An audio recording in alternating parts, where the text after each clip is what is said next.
Ano mo ba ako? Ano ba talaga tayo? Koy, Bakit hindi mo nasabi? Dahil nandiyan na asawa mo? he's my ex. Ex na nga eh. Yun ang hindi ko maintindihan. Ano pang problema? Nandyan ang mama ko. O ano ngayon? Ang wrong timing lang kasi. Anong wrong timing sa totoo? Hindi mo kilala si mama. Koy, hindi ka niya magugustuhan. Insultuhin ka lang niya eh. Lalaitin ka lang niya. Lalayitin niya ako? Oo. O lalayitin ka niya? At yun ang hindi mo kaya. Hindi kaya ng pride mo. Hindi kaya ng ego mo na tanga ka. Dahil hindi mo pinili ang kasing galing at kasing talino ng asawa mo. Niinsulto mo ba ako? Hindi kita iniinsulto. Gusto ko lang harapin mo yung totoo.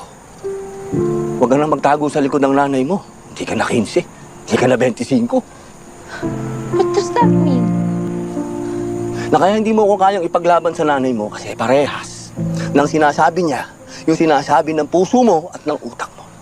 Na kahit pagbalik rin natin ng mundo, hindi ang isang katulad ko ang magugustuhan mo. Koy, how dare you? Mahal kita. Mahal mo ko? Oo, Koy, mahal kita. Baka naman nasabi mo lang mahal mo ko dahil nalulungkot ka.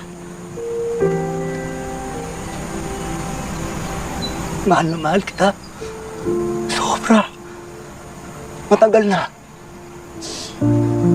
At kaya kitang panindigan at ipaglaban kahit kanino. Pero, hindi kita kaya ipaglaban sa sarili mo. Koy, Laban mo mag-isa yan. Kaya ko lang mahalin ka. Hindi ko kayang pilitin na gustuhin mo ko. Kaya kung ang gusto mo, yung lalaking yun, buhay na pinangarap mo nun, hindi ko mabibigay sa'yo yun.